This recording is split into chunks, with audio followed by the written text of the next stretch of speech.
Shalom saudara-saudara, sesama orang yang percaya kepada Tuhan Yesus Kristus. Salam penuh kasih dan sukacita. Pagi ini kita bertemu lagi dalam saat teduh untuk merenungkan firman Tuhan. Jadi mari kita berdoa untuk mempersiapkan hati kita. Bapa Surgawi, kami mengucap syukur buat pagi hari yang baru yang masih Engkau berikan bagi kami. Kami percaya Engkau akan melakukan pekerjaan-pekerjaan yang luar biasa di dalam kami dan melalui kami. Pakailah hidup kami sebagai berkat bagi orang-orang di sekeliling kami.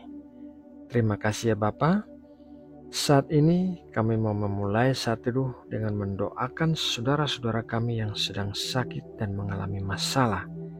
Kami berdoa memohon kesembuhan bagi setiap saudara kami yang sedang sakit. Kiranya Engkau menjamah dan memulihkan kesehatan setiap orang. Juga bagi saudara kami yang sedang mengalami masalah, kami berdoa memohon campur tangan-Mu dan terjadinya mujizat-mujizat di dalam kehidupan mereka. Hanya Engkaulah sumber pengharapan kami. Sekarang kami mau duduk tenang dan mendengarkan firman-Mu. Berbicaralah ya Bapa dan ajarilah kami. Berikanlah kami hati yang bisa mengerti akan apa yang kami dengarkan. Terima kasih ya Bapa. Kami berdoa dan mengucap syukur hanya di dalam nama Tuhan Yesus Kristus. Amin. Saudara yang terkasih di dalam Kristus, ada saat-saat tertentu dalam hidup kita di mana kita merasakan seperti berada dalam kegelapan. Segala sesuatu berjalan ke arah yang salah dan keadaan menjadi tidak bisa diprediksi. Pada saat kita mengalami keadaan seperti itu, kita bisa mengingatkan diri kita sendiri tentang 6 hal berikut ini. Hal yang pertama adalah Tuhan selalu bersama kita di saat-saat tergelap dalam hidup kita. Yusuf adalah seorang yang banyak mengalami ketidakadilan terjadi kepadanya. Ia dibuang ke sumur, dijual sebagai budak oleh saudara-saudaranya, difitnah di rumah Potifar, dan dimasukkan ke dalam penjara. Namun, Tuhan selalu menyertainya dalam masa-masa tersulit di dalam hidupnya. Mari kita membaca beberapa ayat mengenai hal itu. Kejadian 39 ayat 1-2. Adapun Yusuf telah dibawa ke Mesir, dan Potifar seorang Mesir, pegawai istana Firaun, kepala pengawal raja, membeli dia dari tangan orang Ismail yang telah membawa dia ke situ. Tetapi Tuhan menyertai Yusuf, sehingga ia menjadi seorang yang selalu berhasil dalam pekerjaannya. Maka tinggallah ia di rumah tuannya orang Mesir itu. Kejadian 39 ayat 20-21. Lalu Yusuf ditangkap oleh tuannya dan dimasukkan ke dalam penjara, tempat tahanan-tahanan raja dikurung. Demikianlah Yusuf dipenjarakan di sana. Tetapi Tuhan menyertai Yusuf dan melimpahkan kasih setianya kepadanya dan membuat Yusuf kesayangan bagi kepala penjara itu. Tuhan adalah Allah yang setia.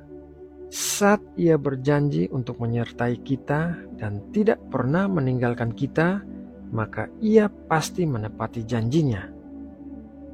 Hal yang kedua adalah Tuhan memiliki tujuan dengan mengizinkan masa-masa kegelapan terjadi.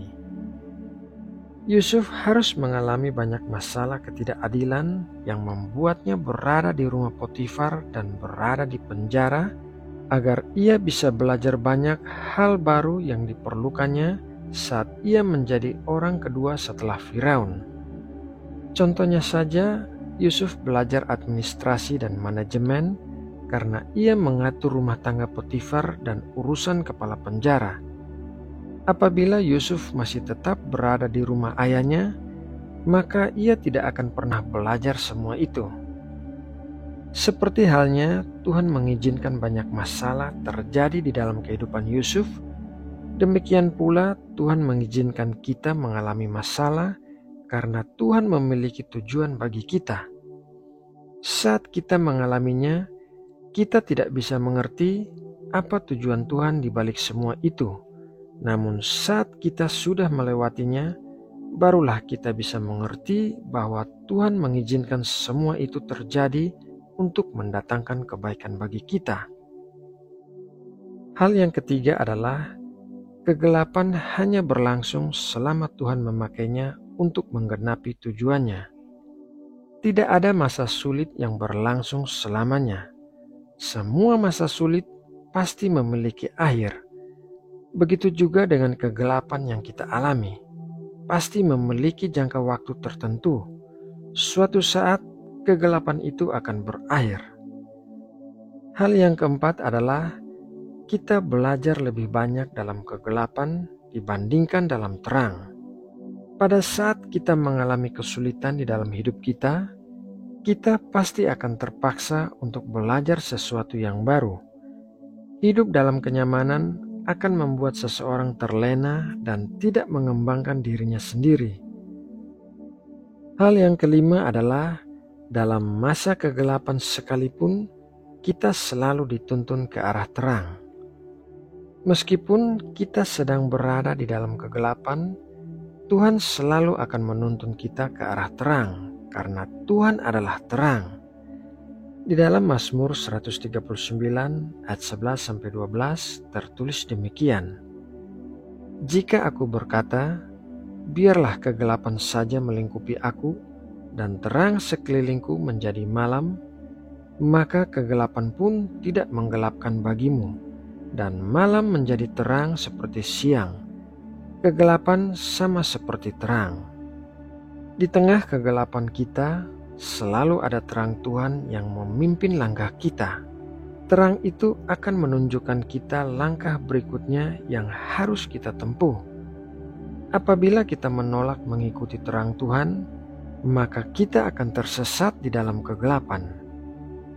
Hal yang keenam adalah apa yang kita pelajari di dalam kegelapan akan kita bagikan dalam terang. Semua hal yang kita pelajari di dalam masa-masa tersulit dalam hidup kita akan berguna saat kita membagikannya kepada orang lain setelah kita berhasil melewatinya. Hal yang indah dalam persekutuan kita dengan sesama orang percaya adalah kita bisa saling menasihati, membangun, dan berbagi pengalaman yang bisa membangkitkan iman. Nah, saudaraku yang terkasih dalam Tuhan Yesus Kristus, demikianlah renungan firman Tuhan pagi ini. Semoga renungan ini dapat memberkati dan menguatkan kita semua yang mendengarkan. Mari kita berdoa untuk menutup renungan ini.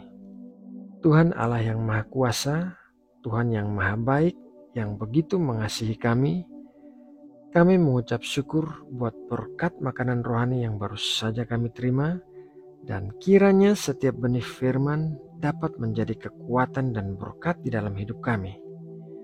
Sebentar lagi kami akan memulai aktivitas kami. Kami berdoa memohon berkat perlindungan, penyertaan, dan topangan tangan-Mu bagi kami. Jadikanlah kami berhasil dan beruntung kemanapun kami melangkah, dan jadikanlah kami saksi-saksi-Mu yang memancarkan kehidupan Kristus melalui kami. Terima kasih ya Bapa. Kami juga mau berdoa memohon berkat-berkat bagi bangsa Indonesia. Kiranya tangan-Mu senantiasa menaungi dan melindungi negeri kami. Berikanlah keamanan dan kesejahteraan bagi Indonesia serta kedamaian di seluruh penjuru negeri ini. Terima kasih Bapa. Dalam nama Tuhan Yesus Kristus, kami berdoa dan mengucap syukur. Amin.